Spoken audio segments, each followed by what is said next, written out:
Hello everyone and welcome to the live stream. I hope that you're all doing good. Tonight we are going to be hanging out for a couple of hours and of course we're going to be chatting about a bunch of different things that have happened over the past couple of days. Follow-ups, new topics, lots of drama. It's going to be an interesting night. So guys, tonight we're going to be talking about everyone's favorite actor, Ezra Miller. There's been a lot of just like random Ezra news that's come out over the past few days, and well, now it's being said that Ezra Miller reportedly is under the delusion that they are Jesus. Believes own marriage to a Native American spider goddess is supposed to bring about the apocalypse. That was not on my bingo card for this year. I don't know what's more ridiculous, Ezra being Jesus or his marriage to a Native American spider goddess bringing us the apocalypse. Honestly, you can't make this shit up. Ezra Miller literally said, you know what, I'm signed by DC. I'm gonna become a villain. I start as a hero, I'm gonna become a villain. So, my goodness, that's a topic for tonight. I don't know what to say about Ezra at this point. Obviously, Ezra needed help. And, you know, I'm glad a human being is getting help. I'm glad that a human being is seeing the wrong in their ways and is trying to change their life for the better. But I'm gonna be honest, I feel like nothing Ezra says at this point can surprise me. Like, I'm not sitting here surprised, I'm just sitting here disappointed that we have more Ezra Miller news that's not like, oh hey, they've got their shit together. So, we're gonna talk about that. We're gonna be discussing She-Hulk, how the premiere ratings failed to break into Nielsen's top 10. Another failure for Victoria Alonso's business strategy. We all knew that Victoria Alonso's business strategy was shit from the beginning. I mean, she literally came into Marvel and as soon as she got her higher position said that she was going to change the name X-Men because it was outdated and sexist and all of these things. So I'm honestly not very surprised to hear that Victoria Alonso has another fucking fail at Marvel. I just wish that I could be surprised, right? Because I wish that I was so surprised that this was happening. Like, oh my god, this show failed. Maybe it won't happen again. You know, that once in a blue moon, you know, 90% of their content is great, except for, you know, a small handful of things, which of course isn't how Marvel works anymore. So we're going to be talking about She-Hulk, and I'm going to be honest, guys, I have been very unimpressed with She-Hulk. I do not give a singular fuck. I am over it. I've tried watching it. I'm halfway through the show, and of course, the next few episodes come out weekly. I can't. I can't. I'm so tired of it. The only show right now that I'm excited for is fucking House of the Dragon, which we're also maybe gonna get a chance to talk about. I have a House of the Dragon article. Hopefully I'll get a chance to get to it at the end of stream. It's kind of like a side topic if we get time. I think that we'll have time. Usually we have time for 5 to 6 topics. Anyway, we're going to be talking about that. We're going to be talking about the Rings of Power. Oh boy, love the Rings of Power. Best show on television to ever release ever. This is a bit of a surprising article that I wanted to reference. Well, I guess it's not surprising. So Eric Kane is an independent journalist, and I've referenced quite a few of his articles at this point. But he wrote an article for Forbes that's titled, "The Rings of Power Has Inexplicably Terrible Rating," which, of course, we all agree with, right? The Rings of Power, if you are, you know, just a casual TV show watcher, a normie, as some people call you, yeah, you know what? I'm sure that you could find something to like in the Rings of Power because, you know, visually it's a pretty stunning show. Of course, you know, there's some moments that look fucking terrible, specifically the creatures, but the Rings of Power has things that I can see that people would enjoy if they're not a fan of Tolkien's work, or they don't actually give a fuck about respecting the source material. Like, if I knew nothing about Tolkien's work and the fucking real story that we should be getting right now, I probably wouldn't completely hate it the way that I do. But this is too hilarious that the media and journalists are now kind of changing their tune with the Rings of Power, because of course leading up to the show's launch it was, we love this show, oh my god, it's gonna be so fantastic, fuck the haters. But now there are definitely still a lot of news outlets defending the show, saying, oh my god, you know, it's amazing, fantastic, they're breaking barriers and boundaries.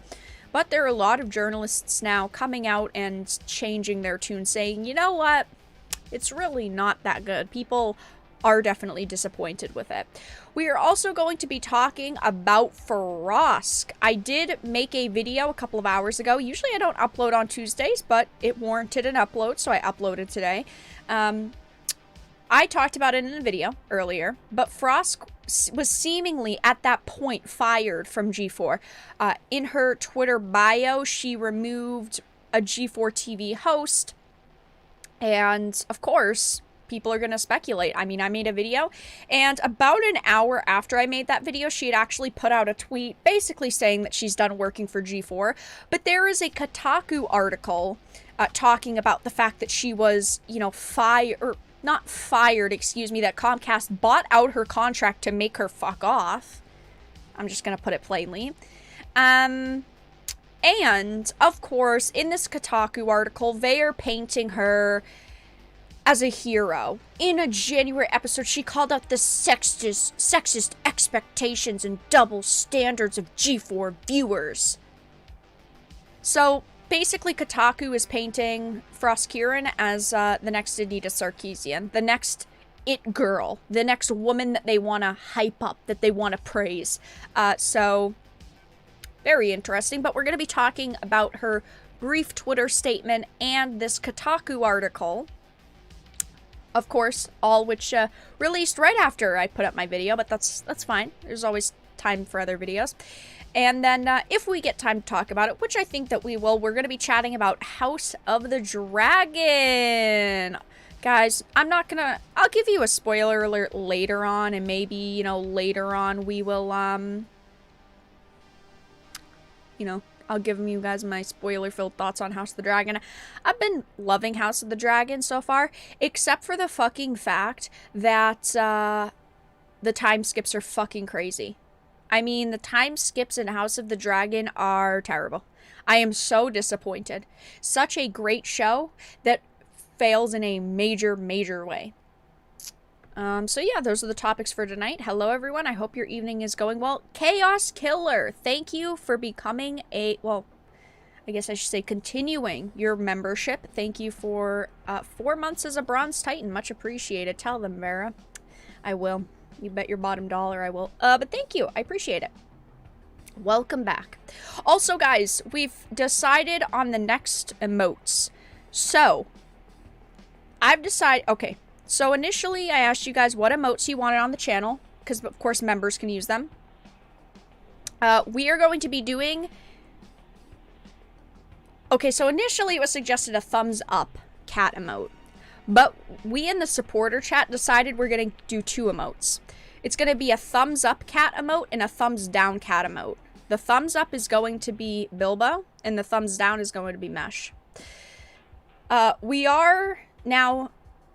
I think I'm going to make an executive decision here that we're going to remove one of the emotes from YouTube so that we can add both at the same time. And I think we're going to get rid of Laughing Pikachu because we have the Laughing Shinobu emote. So I think we're going to get rid of Laughing Pikachu. So Pikachu will be retired in YouTube. It's still be in Discord, but it's going to be YouTube retired. But then you get 2 cat emotes. So yeah, that's the plan. I wanted to update you all. But hi guys, hope your evening's going well. Poor Mash. Yeah, well, I mean, we could get 2 thumbs up emotes done, but I figured that the suggestion that was made after I gave the initial idea was pretty good of a thumbs down. And I feel like I'm not trying to, you know, cause an issue with my cats. I love them both, so they each get the emote. But I think that, you know, the thumbs down kind of works for Mesh. I'm just gonna be honest. Well, Pikachu will still be in Discord. Maybe we'll add Pikachu back at some point, but we only have 2 emote slots right now. I think we need 10 more members for another emote slot. So, yeah, become a member if you don't want Pikachu to go away. Or donate memberships to the channel so that Laughing Pikachu doesn't go away. Here, I'll check the exact amount. It might be more than 10, to be honest. It might be more than 10. I think it's every 10, but I could be wrong.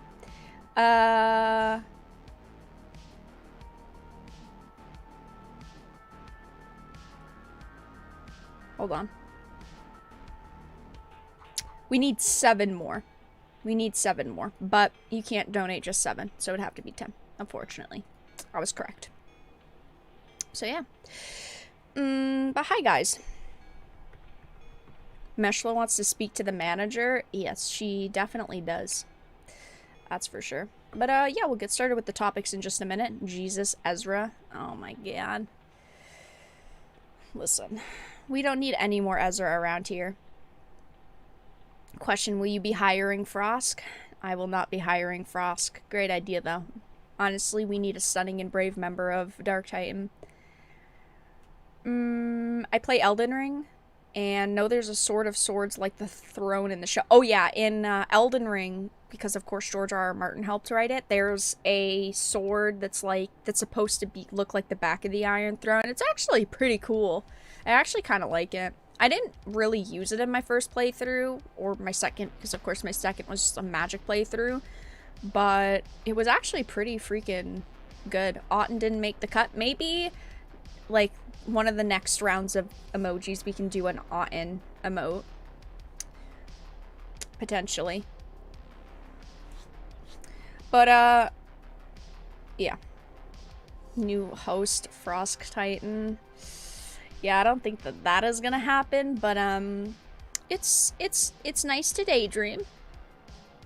I don't know why you would want to daydream about that, but it's nice to daydream. Oh, also, I don't know if you guys heard, but the 40 series were announced. Sweet 4090 is $1,600. I am not worrying about that for a long, long time.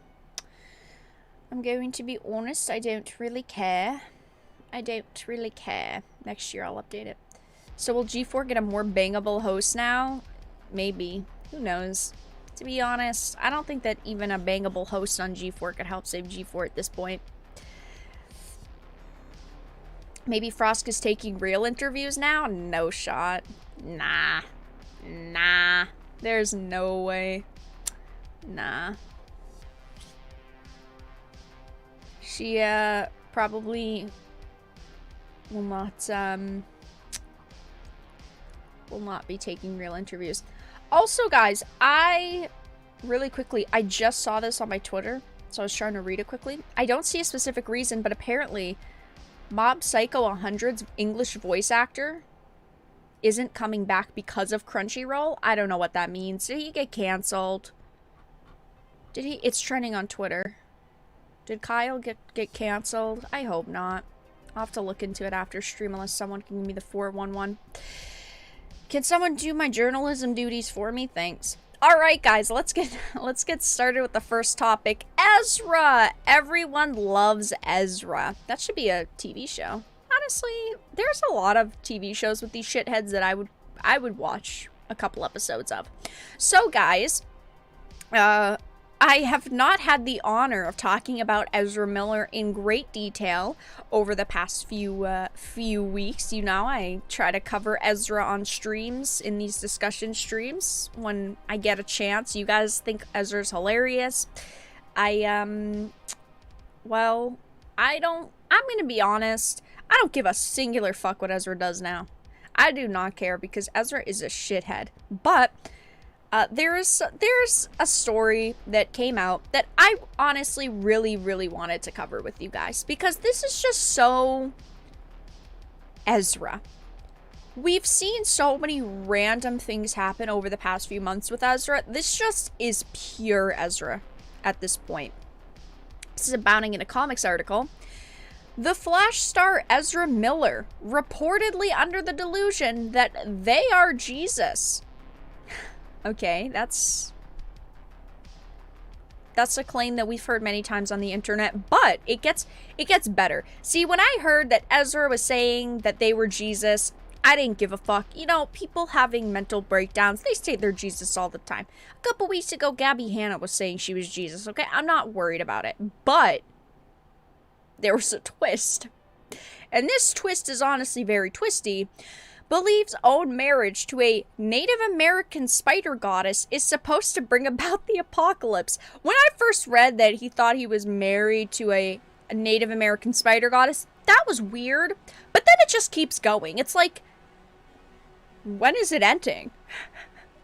So, according to a number of the actor's closest associates, the rabbit hole of the Flash star Ezra Miller's recent run on troubling behavior goes even deeper than previously believed, in addition to having supposedly groomed a number of children and proved a personal disregard for the law. They also reportedly believe themselves to be the actual Jesus Christ.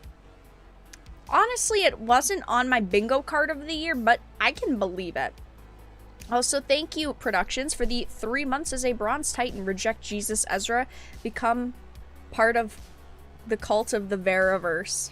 Sounds pretty good to me. Thank you for the return to the Titans. Thank you, thank you. It says these new allegations regarding Miller's almost 2-year spiral into supervillainy. I can't believe that we're calling it that at this point, that we're marketing this shit. Ezra's supervillainy moment. Were first reported on September 19th by Vanity Fair, who themselves gleaned the details by speaking to more than a dozen people who crossed paths with Miller in recent years, some of whom worked closely or lived with the actor on the 95-acre farm in Vermont. Guys, I am only a couple of hours away from Vermont. I could vlog going to Ezra's cult farm. You should market this shit. $20 entry, I'd pay. Okay, I'll pay. It says, as per their recollections, while these individuals for the most part believed Miller's troubles stemmed from unaddressed mental health issues, geez, wow, you guys are fucking Sherlock Holmes over here, their understanding did not preclude them from recognizing the actor's continually devolving treatment of those close to them as wholly unhinged. Some of those interviewed by Vanity Fair claimed that not only has Miller verbally and emotionally abused those around them, but the actor has also taken to referring to themselves alternately as Jesus and the devil. Oh, now we're gonna say, wait, the twists. The article, the title didn't represent the situation. Not only is Ezra Jesus, but Ezra is also the devil. I need a drink after reading this. It says one source further asserted that this particular delusion was being self-reinforced by his Miller's role as DC's current cinematic Scarlet Speedster, with the actor drawing the comparison that the Flash is the one who brings the multiverses together just like Jesus. I'm sorry, I'm not... Guys, listen. I don't want to laugh at someone's mental health issues, okay? Mental health troubles are not funny. But this is a comedy. I'm sorry. I am sorry. This is it. This is too far for me. Oh my god. It says, meanwhile, 3 other sources shared their belief that the divorce of Miller's parents in 2019 was the straw that broke the camel's back regarding the actor's mental health, with a longtime friend noting Ezra didn't start freaking out and losing control of themselves in public until after this happened. The Iceland incident happened, referring to Miller's now infamous 2020 choking of a woman outside of a local pub, and then it just kept going and going and going and going. Okay, so, I face a bit of a problem with this, right? Because Ezra clearly has some very terrible shit going on inside of their head. Very terrible shit going on inside of their head. Ezra would have had to record at that point the reshoots for Justice League, and Ezra also would have been filming the next Harry Potter movie. So wouldn't someone on the set of any of those movies notice? Especially because, I mean, it's not like Ezra was a side character in either of those. So wouldn't someone have noticed and been like, hey, I think Ezra really needs help? No? It seems kind of weird. It says, a spokesperson for Miller denied that the actor's parents ending their marriage played a major factor in recent events, telling Vanity Fair the matters leading up to their recent mental health concerns were a combination of complex stress-related issues. I'm gonna be honest, that is a PR fucking blunder in my opinion. Now, I'm not trying to say that, like, you should lie about why you're struggling. I'm not saying that, but that right there was a free, I don't want to say completely free out, but that right there would have taken like 50% off of the heat off of Ezra. By saying, yes, actually, that's a great idea. Yeah, that's why. And their PR team could have been like, yes, actually, that's the straw that broke the camel's back. That is the moment where Ezra started struggling with severe mental health issues. But instead, they say, nah, it's just complex issues. Why wouldn't you actually confirm that, though? I'm just saying, if I was a PR manager, that right there would have been maybe part of the reason that I would have said. People want to hear answers, not complex stress-related issues. When you've been accused of grooming individuals and holding people hostage, and you think you're fucking Jesus and you fuck a spider goddess, you know what? I'm gonna be honest. I would look at the parent thing and go, okay, you know what? A little bit of the heat maybe should be toned back. Not all of it, of course, but maybe a tiny bit of it. Only 5%. It says, however, according to another one of Miller's associates, this combination also included a significant ego stroking from a 55-year-old North Dakotan medicine man named Jasper Young Bear, who accompanied the actor to Iceland after having been contracted to serve as their personal spiritual advisor.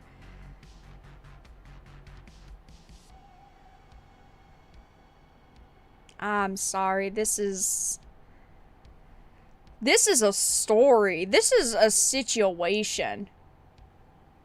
Bear was telling Ezra that he wasn't part of the movement, he was the movement, and that he was the next Messiah, and that the Freemasons were sending demons out to kill him. I'm sorry, this is bad. This is bad.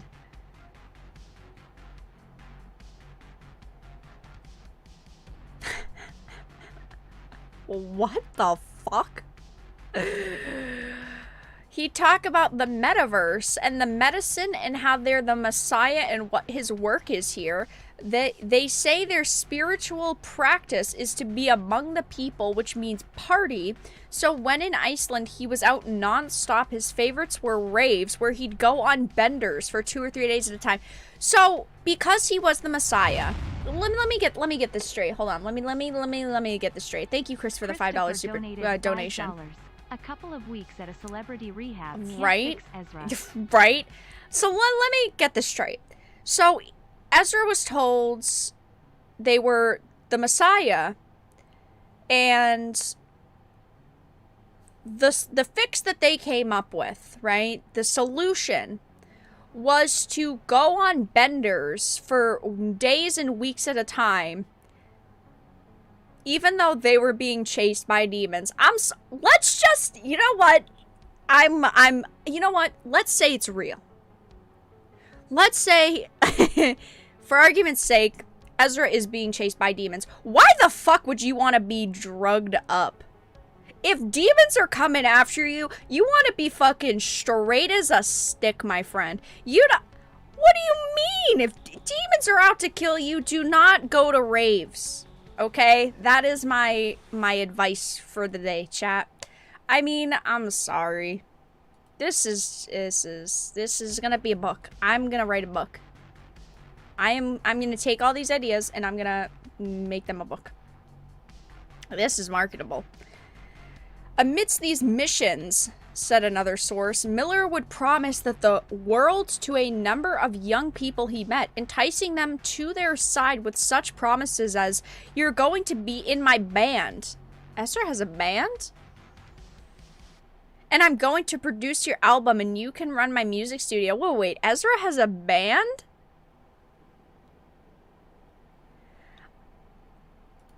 That reminds me of something. That reminds me of something. There was a clip from the other day. I shared it in Discord. I need to find it now.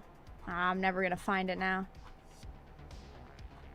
There is a video of Ezra singing and dancing, and he kept shaking his fist at people. Honestly, that is spooky. I'll have to try to find it after. But yeah, guys, well, as you can see, Ezra is suffering significantly. I mean, honestly, I feel bad for Ezra, right? Because people do struggle with mental health issues, and it's not, you know, Ezra's fault, right? I'm not trying to make fun of Ezra, but, well, why is there no one who gives a fuck about Ezra? I'm just being honest. Why does Ezra have no one who cares about them? That is sad. But also, I can't, you know, I can't ignore the shit that Ezra has done. And the accusations against Ezra, so honestly, I don't really care. But honestly, it's kind of pathetic. Ezra is clearly suffering with severe mental health issues. Ezra needs help. And, like, real help, okay? Because I don't think going to a celebrity rehab for a couple of weeks is going to help.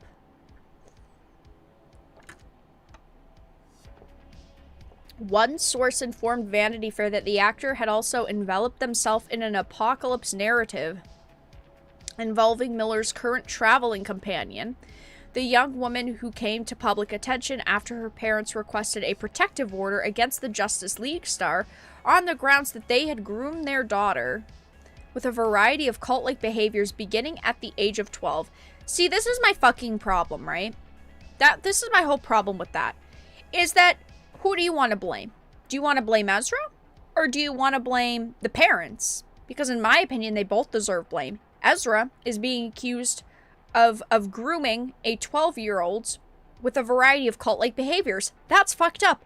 But also, what the fuck were the parents doing? We're talking about a 12-year-old here. Why the fuck are you letting your kid go out with this guy who was... Who knows how old Ezra was at the time? But what type of parent is allowing their child to be hanging out and spending quality time with this person? Okay, but you're only coming out now to say something? Both shame. All of them shame. All of the fucking adults shame. Ezra is Jesus. I'm sorry. Ezra is Jesus. And, oh, also, it is kind of important to note that this individual, Iron Eyes, was also hired by Marvel and got, like, a limited series comic book about them, so it's not like they're no one. It's not like it was a random 12-year-old, but it doesn't matter. Still 12. Still important. Not trying to, you know, make it sound like it's not. Ezra is Jesus, and Toccata is an apocalyptic Native American spider goddess, and their union is supposed to bring about the apocalypse. And that's the real reason everyone is so opposed to them being together. What? Wait. So you're telling me that people that knew about their relationship were opposed to their relationship Not because she was 12 and he was, I don't know, 20 at the time.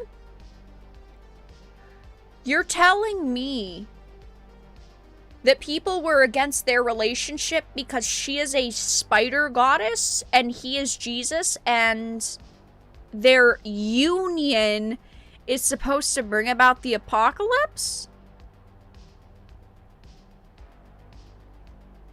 Now I understand why Ezra hasn't had help, because everyone is so fucking delusional in their lives. I mean, it's a good story for the tabloids. I just don't buy all of this. I really don't.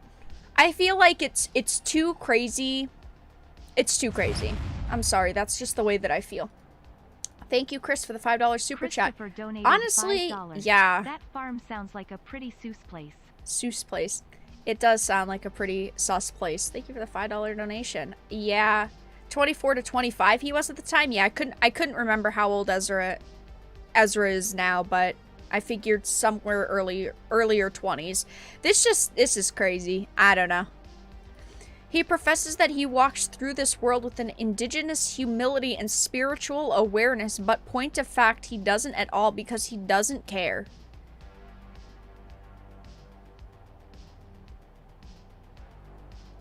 Takada's mother told Vanity Fair that Miller has professed that despite possessing absolutely zero Native American ancestry or heritage, they are some kind of messiah, and they are going to lead an indigenous revolution.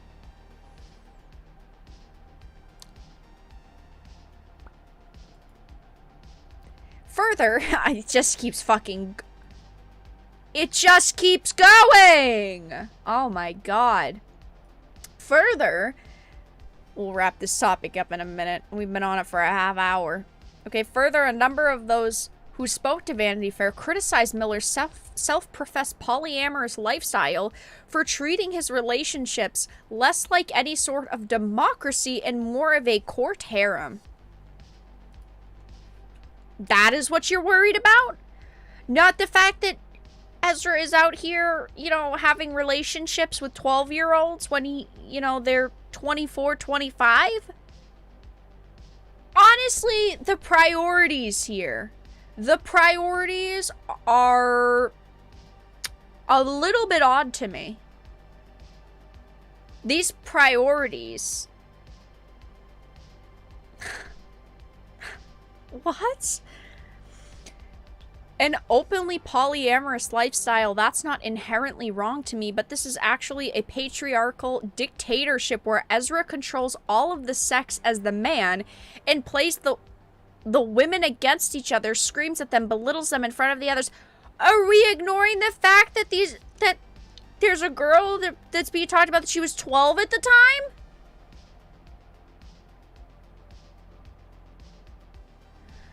Anyway, guys, apparently Ezra Miller believes that they are the Messiah, that they are Jesus, that they are the devil, that they are married to a Native American spider goddess, and their union, in air quotes, is supposed to bring about the apocalypse. Does anyone have any feedback on this story? Do you guys have anything to talk about with this that honestly means anything? Because I feel like I just read the most crazy shit. Honestly, oh my god. Anyway, chat, that's what's going on with Ezra. Any feedback? We'll move into the next topic in a minute. That is definitely a interesting story. Wow. That is very interesting. Definitely. My fucking god. What the hell is going on in the House of Miller? My god. I, for one, welcome the apocalypse. I don't. We don't need the apocalypse. No thank you. But, you know what? It's okay. If you are ready for the apocalypse, that's cool. I honestly have no idea what the fuck to say. That's the way that I feel. Usually when I read you guys a story, I have like feedback, right? I have things to say. I don't know what to say. But that's why I had to read this to you guys, because it's just so fucking absurd. It's so fucking absurd. It makes no sense.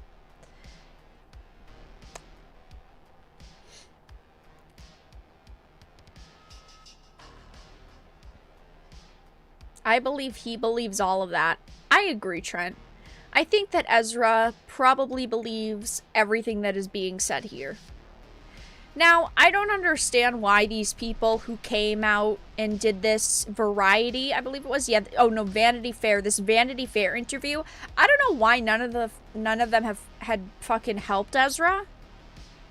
Because seriously, they're willing to, you know, talk to the press and have their names and information be, you know, put into an article. But God forbid they help this individual who they're talking about. I mean, and they've had years to help Ezra, but none of them could fucking help Ezra? Something's not adding up. So we'll be eaten by giant spiders? I don't know what the apocalypse is gonna bring for us, but one day when it happens, I'll accept it. I'm kind of rooting for the next meteor, to be honest. Yeah, I don't particularly have much hope in humans at this point. It would be funny, though, if we were eaten by giant spiders, because that happens the first 5 minutes in literally every fucking video game ever known to man. So, video games were just trying to warn us.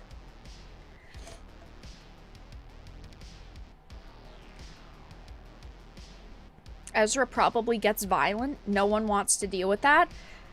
But the thing is, right, is that why didn't... Okay, if you have a story like that, why didn't you go to the press sooner, right? Like, you're not telling me that Ezra, with a couple of weeks, is gonna come out of this hospital changed, okay? Ezra is an actor. Ezra is probably acting to them right now so that they can get out faster. Do you think that Ezra's gonna put a hit out on you? No, probably not. And Ezra apparently can't throw good punches. Honestly, I wouldn't be very afraid of Ezra at this point. I don't know. Well, right, he has been violent already. But again, none of these people felt, you know, scared of Ezra enough to, you know, put a fucking protection order. I don't know. I'm feeling very suspicious of all of these claims. But then again, I mean, Ezra is, well, Ezra, so I do kind of believe it all.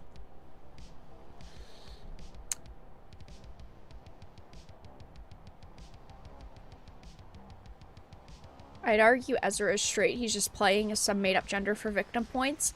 Yeah, I'm not gonna speculate on that, but people have said that.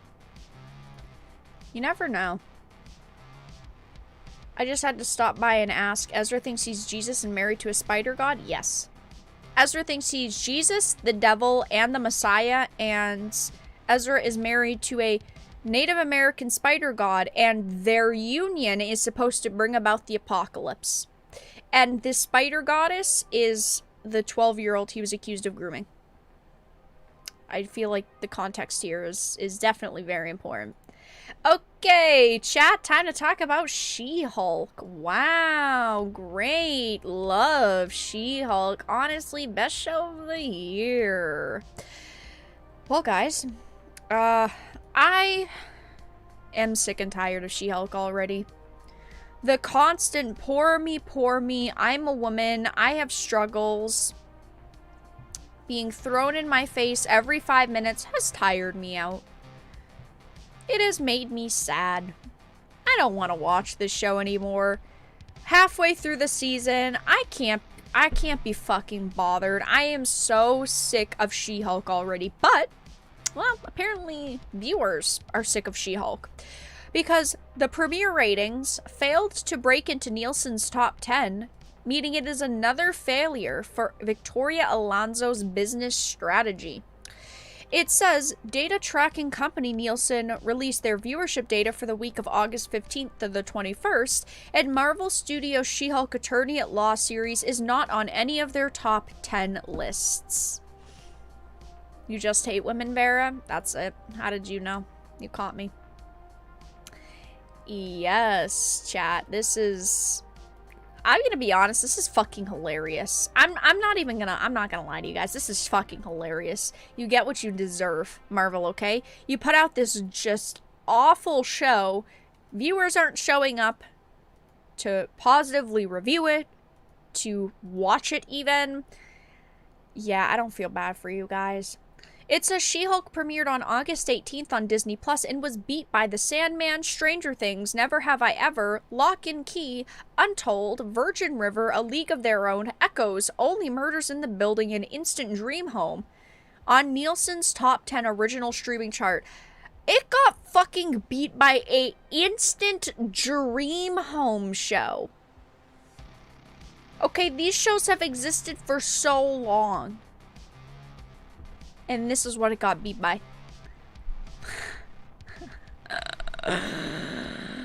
Oh my god. A home improvement show? I'm sorry, that is too funny. It got beat by a show that was made in 2021 that was put up on, I'm assuming, like a Netflix. It's not even a new show. 2021 and it got beat by it. Oh my god. What a fucking major L for Marvel. It says it's unclear if She-Hulk Attorney at Law is the worst performing Marvel Studios television series on Disney Plus, given Ms. Marvel's first episode made the charts back on the week ending June 12th with 259 million minutes viewed. It's possible She-Hulk Attorney at Law could have performed better than Ms. Marvel, given we only know it was viewed less than 395 million minutes. It says regardless, the show not making the charts is the first Marvel show not to make Nielsen's top 10 original chart. As noted above, Ms. Marvel placed 10th when it debuted with 259 million minutes. Moon Knight, which debuted on March 30th, was the 6th on the Nielsen chart at the time with 418 million minutes viewed. Remember when the MCU was good? I do remember.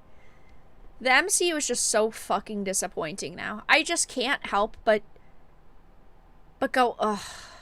What is Marvel doing now? Because nothing they put out now is good. Nothing is innovative, unique. It's not high quality. It's just bad. It's forgettable. It's just not good. And it's sad to say because I like Marvel, right? I like Marvel, I like DC, and I'm willing to support companies that make a couple mistakes. I don't expect companies to release amazing things back to back to back to back. I understand that sometimes there are going to be failures, there are going to be disappointments. I get that, right? But the MCU is just so freaking terrible now. It says Hawkeye's 2-episode premiere on November 24th saw viewing minutes hit 853 million. Again, as it says, don't forget, there was a two-episode release. Loki had 731 million minutes viewed when it premiered back in June 2021. The Falcon and the Winter Soldier premiered with 495 million minutes viewed in March 2021. Finally, WandaVision was viewed 434 million minutes when it premiered back in January 2021. What is interesting about the data is it calls into question other data analytics companies to claim that She-Hulk did on par in its first 4 days compared to other, MCU shows like WandaVision, Loki, FWS, Hawkeye. Samba TV reported She-Hulk was watched by 1.5 million U.S. households streaming in its first 4 days available on Disney+. This is comparable to WandaVision, which they claim was watched by 1.6 million households 5 days after it premiered. It doesn't match up to the fact that She-Hulk's viewership did not even hit 395 million minutes viewed, as reported by Nielsen, while WandaVision did 434 million minutes. This is the problem, is that while I do like to look at these charts and reference them, things do not add up.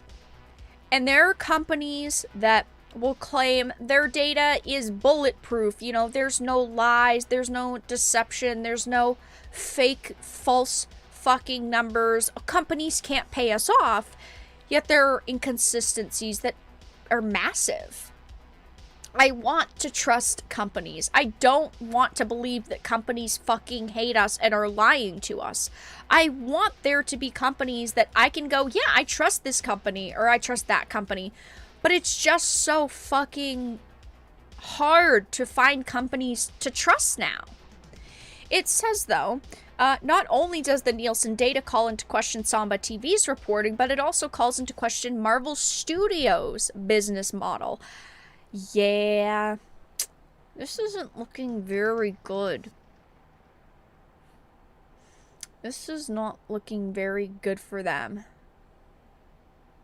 It says Marvel Studios executive Victoria Alonso detailed that business model during an appearance at a film festival back in June 2021, while answering a question if she ever gets tired of Marvel Studios movies topping the box office chart. She said the reason we have that success consistently is because our audience is global. You could not have a global audience and not somehow start to represent it.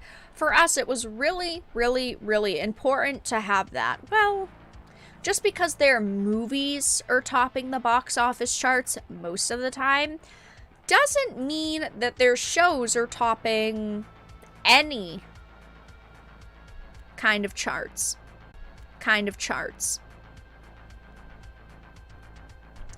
I see someone arguing in chat, complain about companies running to media after facing backlash just for you to do the same. How embarrassing. What do you even mean by that? What does that even mean?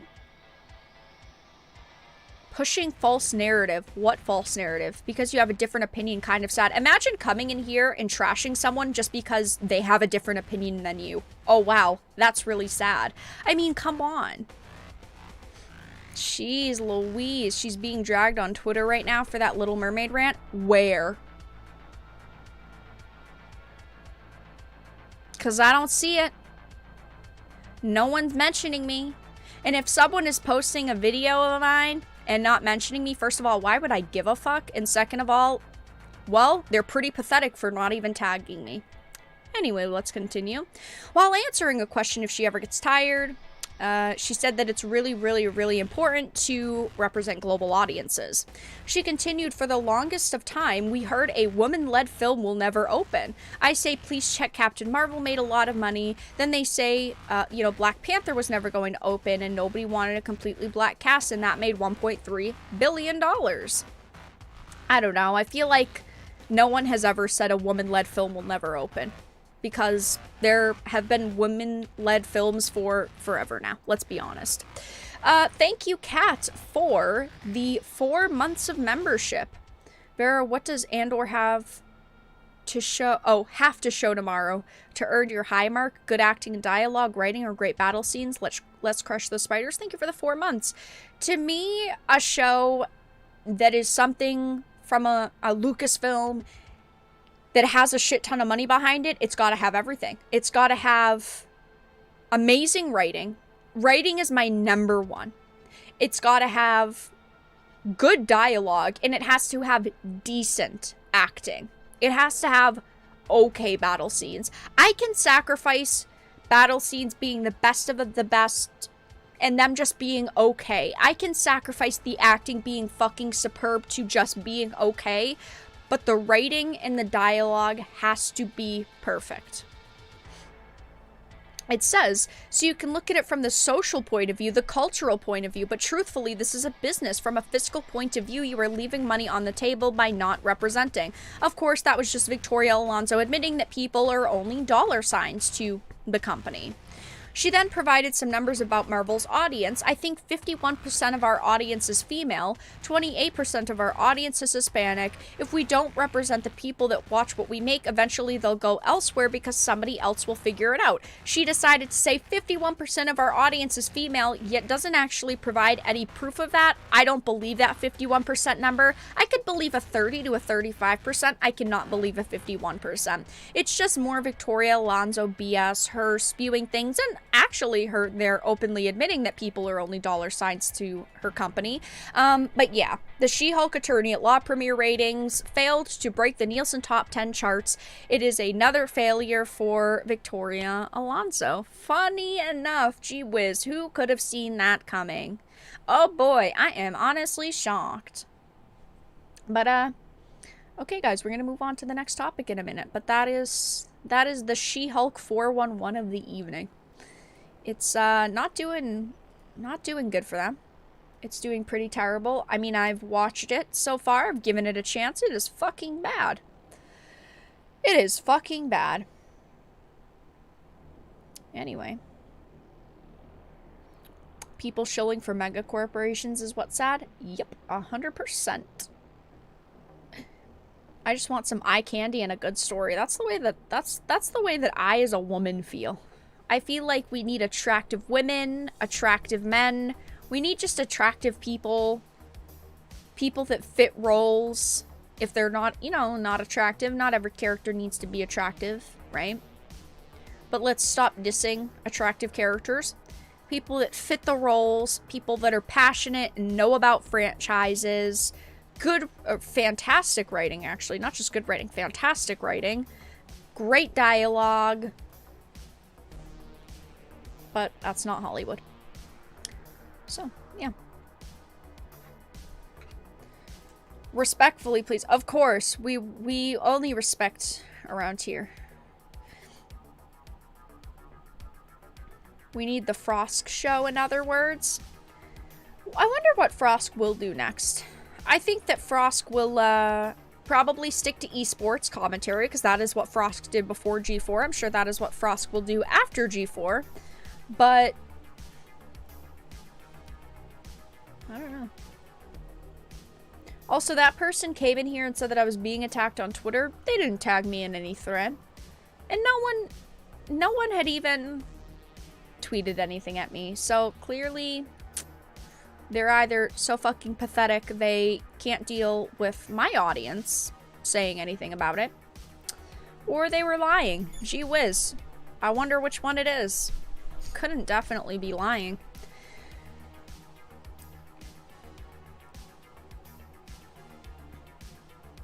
I'll have nightmares all night because of She-Hulk's face. There was a... Okay, now listen. There was a... Okay, now listen. Listen. I don't look for this stuff. It finds me. It finds me. Earlier on Twitter, there was a TikTok video that has been circulating about this woman. She is like 7 feet tall, and she put... So apparently TikTok has a She-Hulk filter. Why did they not hire her? I don't know if I'll be able to find it, but I'm gonna be honest. There was a that is a massive loss on their part. Massive loss.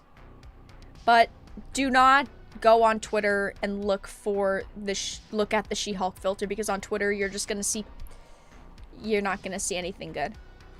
I don't remember who liked it or shared it though, but there was a woman who was literally had to be like 7 feet tall who was using the filter. That's who they should have hired to play She-Hulk. Because then I found it. Because then, okay, Melanie Mack had tweeted it. Because then you would only have to, CGI the green. That's loud, I'm sorry. That's who they should have hired. Look at that. And also, why does a TikTok filter look better than Marvel's CGI? I don't quite understand, but they should have hired her. We should start an official petition. Anyway, guys, next we're talking about the Rings of Power. Yay! Another fantastic show, chat.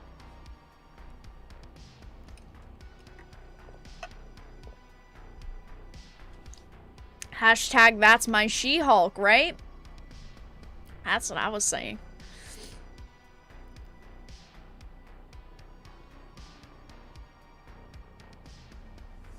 Yeah, we'll never know what Frosk's contract said, but I feel like...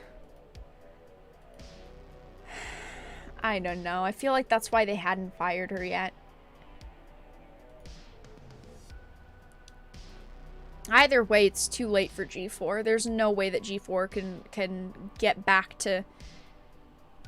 Can get back to a positive place. Hello, mommy. Guys, we respect women around here. We're respecting her. Finally, Vera delivering the content we need. Yeah. Here you go, guys. Donate $5 for your misogyny tax.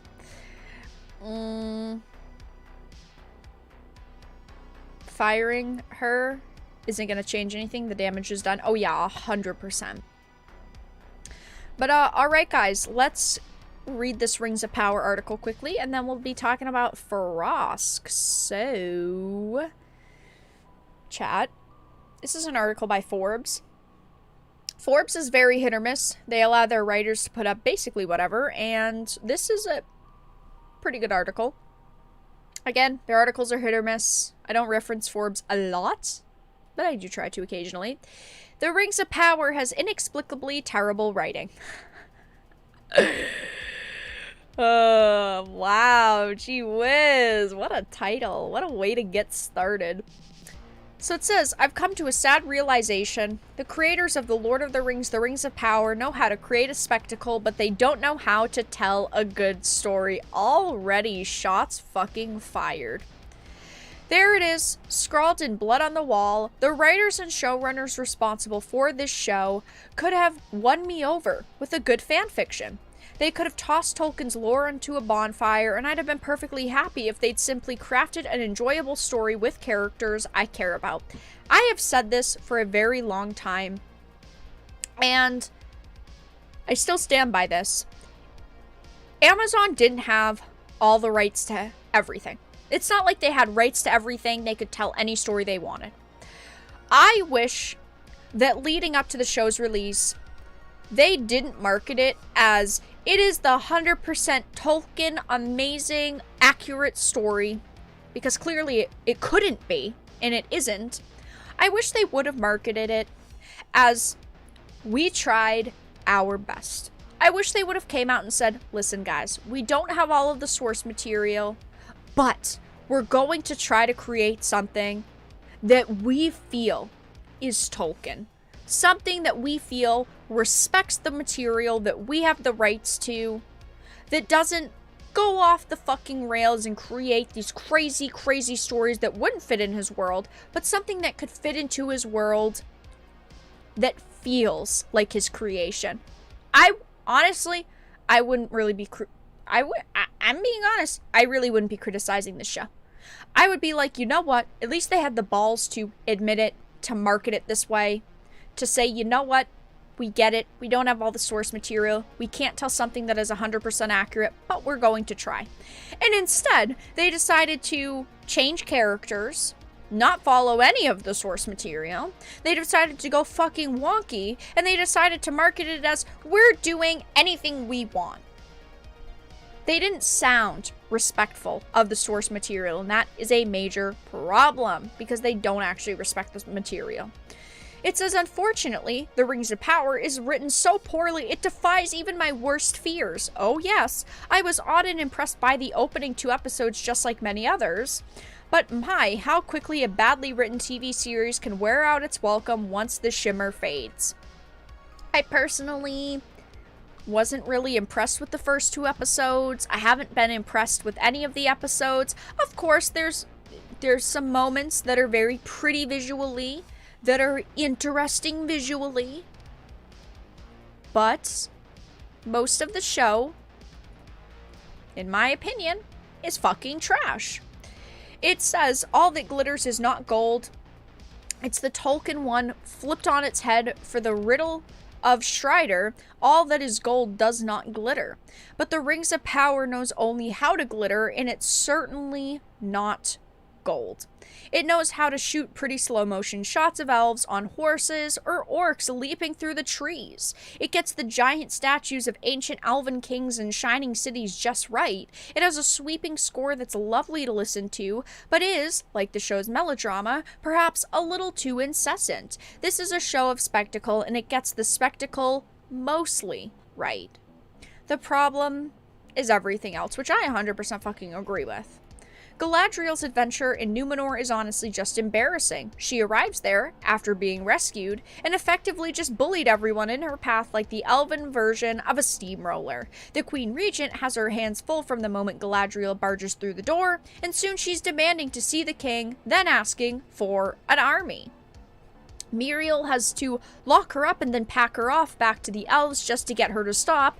Then, thanks to petals falling from a tree, she decides to take her back and commit her people, who moments earlier were all but chanting death to the elves.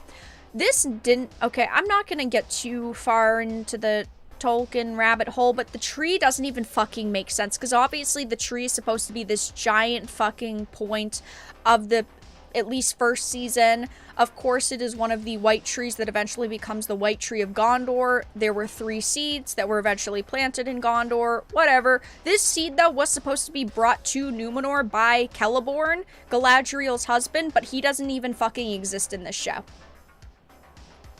So how did the seed get there? Who the fuck knows? How does this tree exist there? Who the fuck knows? It's not accurate, though. That really bothers me. I just wanted to point that out. It's maybe nitpicky. I don't fucking know. It bothers me that this character, Celeborn, who is massively important and who should be in this, isn't in this. Just saying. It says, instead of actual character drama, the creators of the Rings of Power simply make everyone bicker and argue with one another all the time. Whether that's Isildur and his father and friends, Elrond and Durin, Nori and the village elders, Bronwyn and the village idiots, or Galadriel, and well, everybody, all anyone seems to do is argue, which is true. Yes, there should be some arguing, but not this much arguing.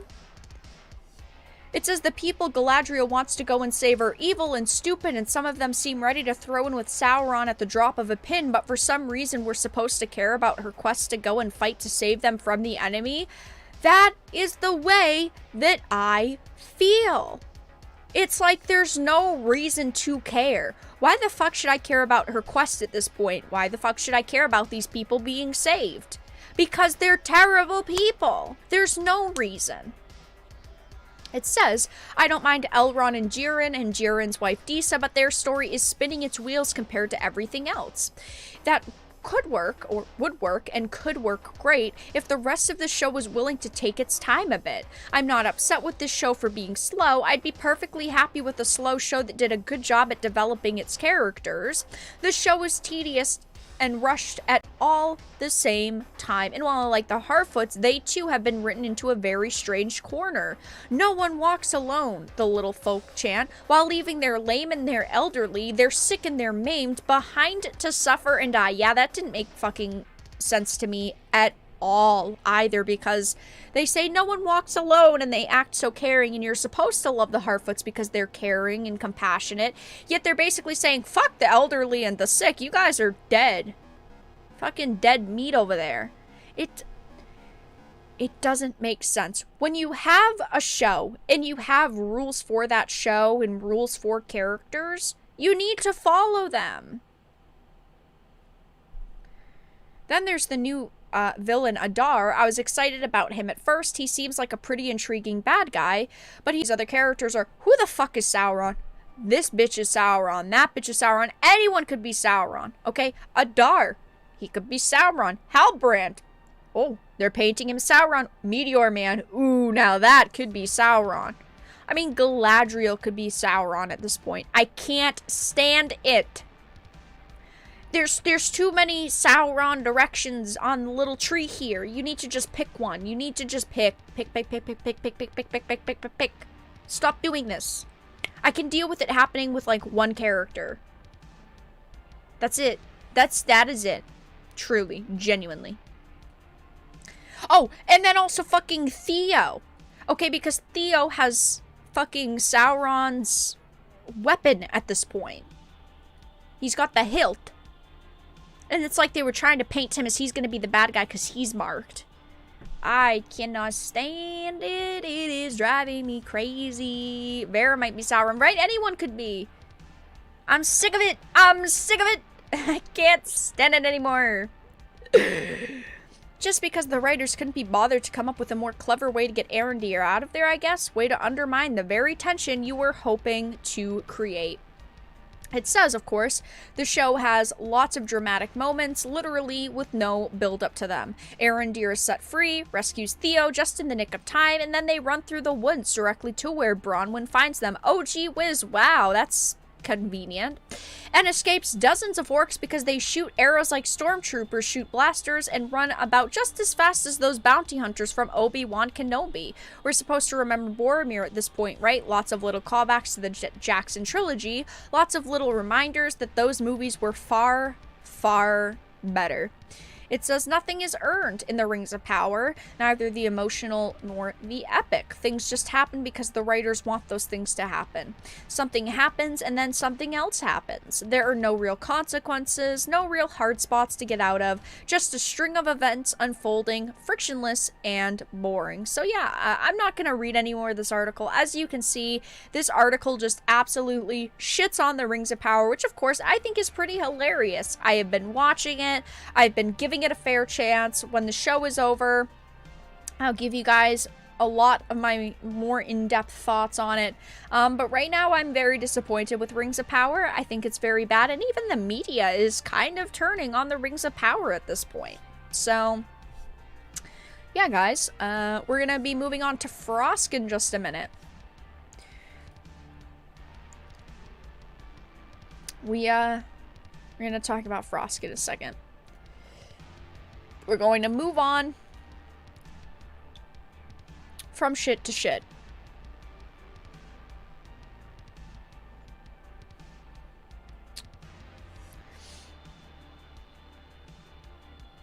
Sauron is Spartacus. Sauron is the booby king. What if Autumn is Sauron? Spoiler alert, I am Sauron. I am Sauron. My son says I'm Sauron. That's a lot of Saurons. That is definitely for sure.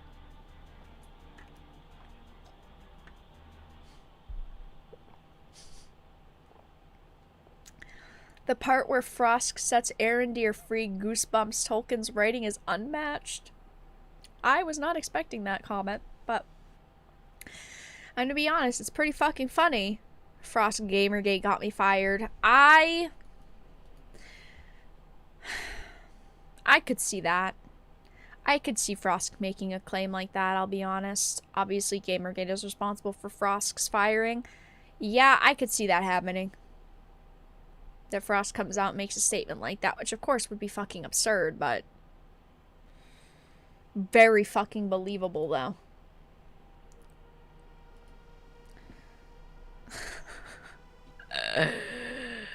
I could see it. That's what's sad about it, is that I could see it. I don't know. I don't know. But, yeah, chat. I talked about the Frosk situation. Hold on one second. Okay. Sorry, guys. Cat was walking. I talked about the Frosk situation today in a video when the initial news was sent to me and people were like, oh, did you see this? And I decided I was gonna make a video. Usually I don't make videos on Tuesdays, but it's fine. But there's been an update to the Frosk situation. So earlier when I talked about this, we assumed that Frosk had been fired, of course, because Her Twitter bio previously said G4 TV host. It had the G4 TV esports YouTube channel linked in it. It said, yeah, like she was a host for G4. It was very clearly big boom in your face. But it was removed. We do not know which day it was removed. But the other day, I believe it was 4 or 5 days ago when I talked about G4 last, I looked at her Twitter. It was still there. It still said G4 TV host. And then, of course, it was removed. So it had to be removed within, you know, the past couple days. At least the past 4 days.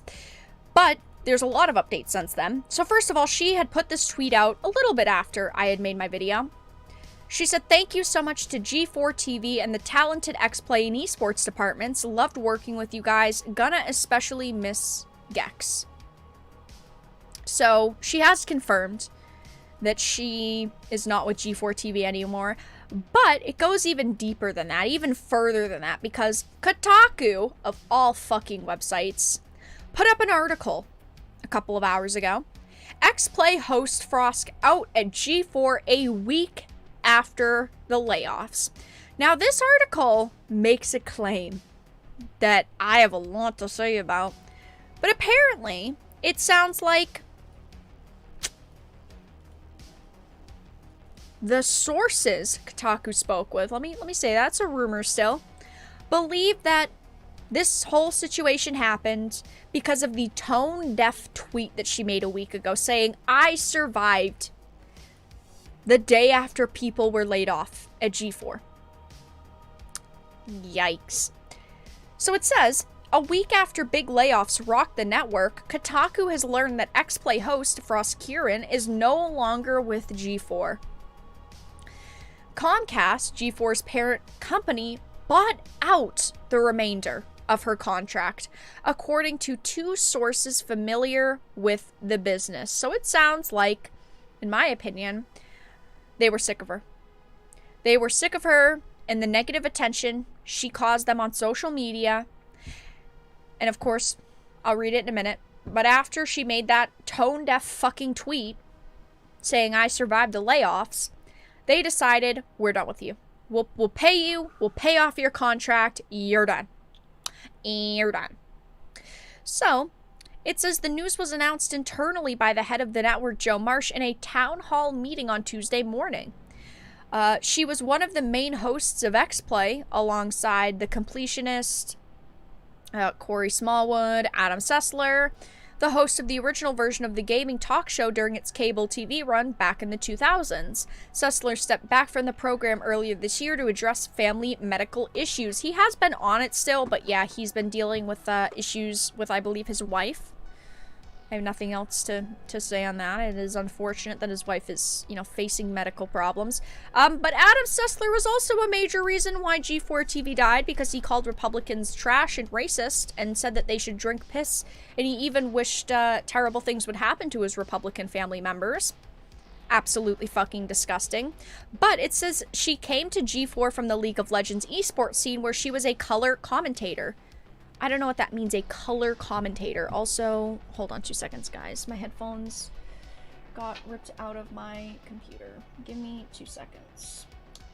It says, in addition to discussing the latest news and helping review games, she was also occasionally outspoken, especially on the misogynistic comments and harassment often leveled at the more diverse reboot of the network, including her personality. So basically, Kotaku is already painting her as an Anita Sarkeesian. Kotaku is already saying she's stunning, brave, she spoke out for women, you know, she called out sexist expectations, and misogynistic comments and harassment. They clearly are trying to paint her as a hero here. It says in a January episode, she called out the sexist expectations and double standards of some G4 viewers. She called all gamers trash, basically. Of some G4 viewers, in a speech that co-host Adam Sessler called one of the most amazing things I've ever been a part of on live TV. Imagine fucking that. Gee whiz. Adam Sessler helped kill the network because he said fuck Republicans, and Frosk helped kill the network because she said fuck gamers and fuck our audience. Two sources at Kotaku, though, I'm sorry, I'm not right aloud. Speculated with the timing of the decision that it may be related to the September 15th tweet she made in which she posted a meme saying, "I survived." It was likely, no, it was aimed at those who had celebrated the G4 layoffs, hoping that she would be among them, but was also interpreted by many as a tone-deaf tweet in the wake of so many losing their jobs at the network just the day before. I think that she was fired over this tweet. I think they said enough is enough. This is the final straw. The straw that broke the camel's back. That's it. You made this tweet. It was tone deaf. You're done. We're just gonna buy out your contract so you can't go after us on social media. You can't say anything bad about us. And this is it. You are done. We don't want to deal with you anymore. It says her departure seems far from the only likely shakeup coming as G4 faces financial pressure to increase revenue while cutting costs. 3 sources familiar with the business tell Kotaku they expect a bigger focus on lower budget personality-led Twitch streams instead of more highly produced talk shows and sketch comedy segments. According to one source, Kevin Pereira, the host of Attack of the Show, is also set to leave G4 sometime in October. We do not actually know that yet. But I'm sorry, that is too fucking funny. This is a terrible, terrible moment for G4. There's no shot that they are going to survive. There's no fucking shot that there's anything they can pull out of their ass that is going to save them at this point. A major problem was Frosk, okay? Frosk went on this rant. She attacked their viewers. She attacked gamers in general. G4 decided to promote that rant as stunning and brave. Blair Herter said, yeah, if you don't like our content, don't fucking watch it. He doubled down on it. And then you have Adam Sessler calling Republicans trash, racist, telling them that they should drink piss, and even wishing death upon his Republican family members. How do you expect a network to survive when those are the people you are promoting? Now, of course, a couple of weeks ago, the people running G4 now decided to remove the individual video where Frosk went on that rant. It's still up in the live stream, like the live stream where it was said is still there. It's still uploaded and active, as far as I know. But you guys were the ones who decided to promote it, and now they've hidden it. They've deleted social media posts about it. But we're talking 9 months worth of time. 9 months after that unhinged rant. Frosk has went on several other rants on social media attacking people and gamers, and it's not going to save you guys. There's no way at this point that G4 can be saved, that G4 can magically be saved and fixed and go back to last year around this time when they were just relaunching it, right? There's no possible fucking way. I do feel bad for the people who have been laid off, who loved their job, who genuinely thought G4 was going to relaunch, it was going to be great. People who maybe left previous jobs because they were told this is like a long-term thing. They expected to do amazing. I feel bad for those people. I genuinely do. But it's a little bit too fucking late to the people who are running G4 now.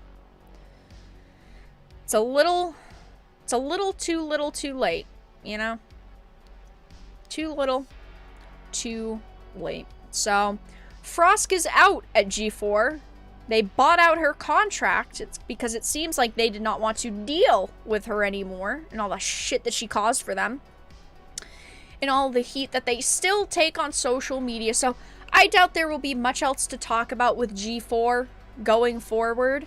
I am going to talk about this situation in a video tomorrow. But I'm going to be honest, guys. I think that this is the end of the G4 saga. So chat, those are the topics that I had to discuss tonight. I'll be wrapping up stream soon. Like 10-ish minutes. 15 minutes maybe. So don't leave yet. If you're enjoying the stream, give it a like. If you're not, give it a dislike. Check out links in the description and the pinned comment. Become a member. donate memberships to others in the community. Donation links are in the description. Thank you for being here. But yeah, if you have any comments, feel free to leave them in chat. Any questions, leave them in chat as well. Entertainment is no longer entertaining. I think that some entertainment is entertaining. I think that a lot of entertainment is not entertaining anymore, though. But yes, goodbye, Frosk. And I'm gonna be honest, G4 is just, it's dead. There's no fucking way that G4 can survive. It doesn't matter if they fired her. It does not matter. It is too late. Oh, also, I don't know if you guys heard, but Twitch banned gambling today.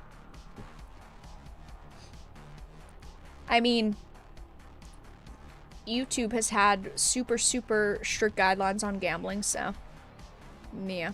But, Twitch has banned it. How come there's 2 Frosks in that picture? There's not. This one is not Frosk. This one is not Frosk. Looks similar, though. Not similar enough, though.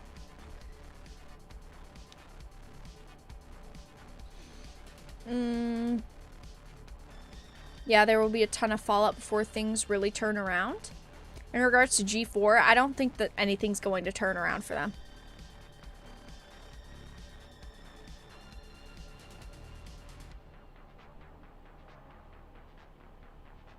No, that doesn't include Hearthstone and MTGA. Those are not gambling. Those, they do have packs, but packs are not considered gambling.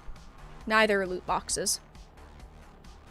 But Twitch ruined like Twitch banned hard gambling, like slots, you know, things like that. Cyberpunk Edgerunners gave me faith again. Edgerunners was very, very good.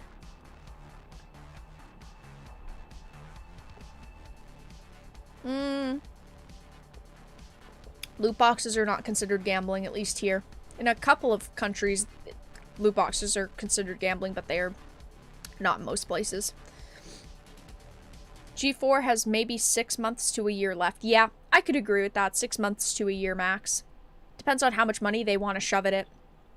I mean, if they want to just keep operating on losses, you know, they could go a year. Maybe even a year and a half at most, but I mean, my channel's getting more views than theirs. Their 500,000 subscriber channel. Pretty fucking pitiful if you ask me.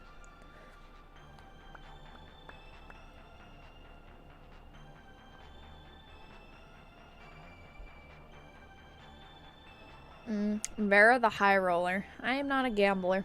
The only thing I gamble in is video games.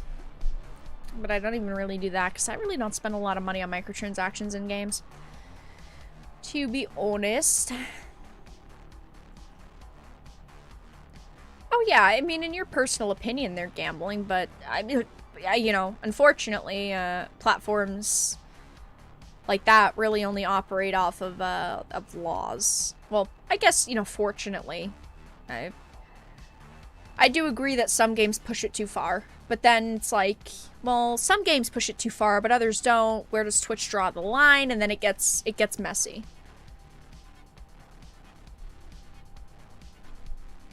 When will the new emotes make their debut? Not for a couple of weeks. I have to get them made. I know what artist I'm going to, but it's gonna take a little while for them to be completed. By the way, I liked Morbius. That's a hot take. Morbius was pretty bad, in my opinion, but it's okay. Everyone has their own opinions. I thought it was pretty bad. I didn't think it was the worst movie ever, but it was not the great. What artist is doing the Bearverse? None. Gambling ruins lives so good. Twitch, you know, did make the point that a lot of the Twitch streamers that gamble on stream, that they don't really actively tell people and show people how fucked you can get because of, you know, gambling. It's like they gamble, and yeah, maybe once they say don't gamble, But, I mean, when people see you doing something like that and winning millions of dollars, I get it. I get why so many people are against gambling being streamed. Will you get Samurai Maiden? At this point, I am planning to get Samurai Maiden, yes. I do plan to purchase it and live stream it. It, looks pretty good, in my opinion. I know that they had just released some new, like, footage or, like, images of it. I saw the images on Twitter. I haven't seen the trailer yet, but I think that they released a trailer as well. Most of the Edgerunners soundtrack was from the game. Yeah, I really liked Edgerunners. I thought that it was a fantastic series overall, and yeah, it honestly, it made me kind of tempted to log back into Cyberpunk and replay it. But I'm kind of waiting, because if I replay Cyberpunk now, then in a couple months I won't want to. Because when the Cyberpunk DLC release date is announced, I'll be restreaming Cyberpunk, because I want to restream it now that it's updated, and then, you know, play the DLC closer to it. And if I, you know, play it now, it's like I'd have to replay it in a couple months, and it was decent the first time I played it, like, gameplay-wise, but I'm gonna be honest, I'm not gonna want to replay it 2 times in the span of a year. You should play the Wolong demo. It's only around till the end of September. Yeah, I have been meaning to try it out. So, maybe at some point here I'll, in the next couple days I'll get a chance to try it out. Phantom Liberty, yeah, that's the name of the DLC. I hope it'll be good. We've been fucking waiting. We've been fucking waiting long enough at this point. Chat, please hit the like button. Yes. Give the like button a like if you're enjoying. Are you streaming Gundam on Thursday? Yes, I am streaming Gundam Evolution on Thursday, because it comes out tomorrow night technically, but I don't stream Wednesdays, so yes, I will be streaming Gundam Evolution Thursday, and then over the weekend, the Modern Warfare open beta, or closed beta, is happening. So Thursday we're going to be streaming Gundam Evolution. Saturday we're going to be streaming Modern Warfare 2. And then Sunday, I think we're going to go back to Gundam Evolution, but it'll depend on which one you guys want me to play. I'm assuming it's probably going to be Gundam Evolution, but yeah. I would be super down for Cyberpunk stream. Yeah, I streamed it when it officially released, but I haven't streamed it since, but I don't want to stream it now. I want to stream it closer to the DLC releasing, which we know at this point is just 2023. We don't have an official date, so hopefully, you know, in the next couple months, maybe like February, we'll get a release date for like a June or something, and then we'll go from there.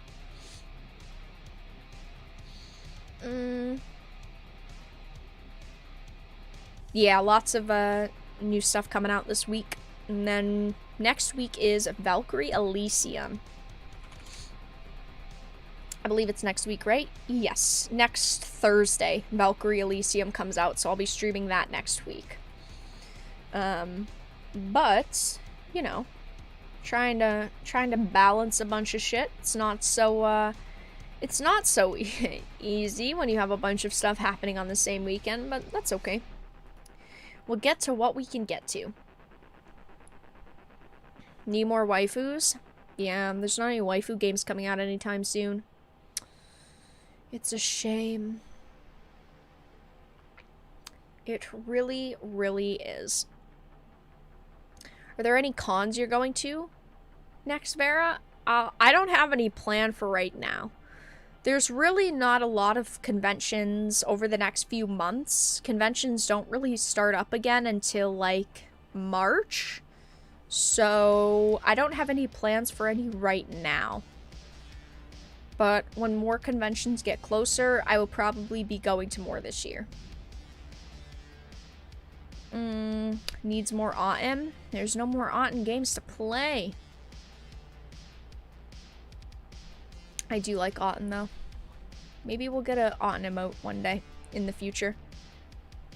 Twitch will eventually slowly bring back gambling. It's a moneymaker. I don't know. I feel like they have faced a lot of fucking heat over the past couple of months because of gambling. I feel like they are gonna stick to their guns for now.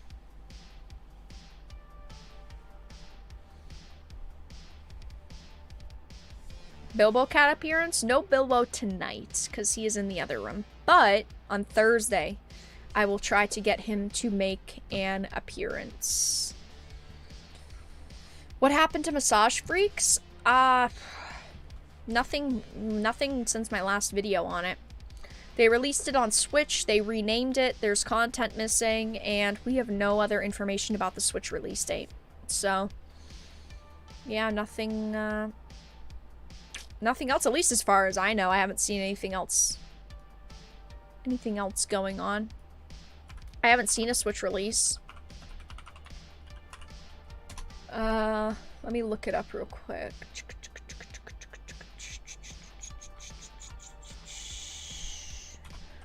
Massage Freaks, Nintendo Switch. See, I don't think that it released on Switch yet.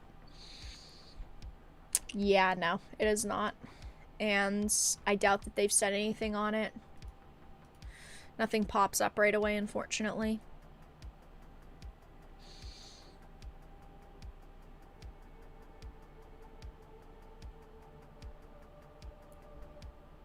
But, yeah, guys, I'll be wrapping up stream in just a minute. If you have any final questions. There's a Gundam Bilbo. If you didn't know, Hello Kitty did a Gundam suit for their mascot. In what? What do you think about Twitch censorship? You'd have to be more specific. Just because that could mean anything. Like them censoring users, specific categories, specific content. Twitch censorship is unfortunately too broad of a question.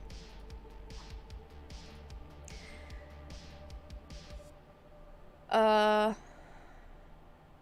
alright guys, with that being said, I'm going to wrap up the stream here. Thank you all so much for stopping by tonight. I do really appreciate it.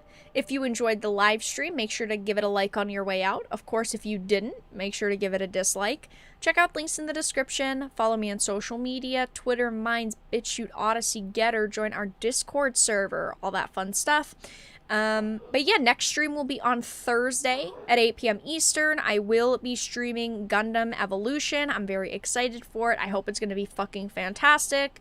Of course, I've seen some of the early footage. I'm pretty fucking hyped for it, but I will be streaming Gundam Evolution on Thursday, and then Saturday will be Modern Warfare, and then Sunday will probably be more Gundam Evolution.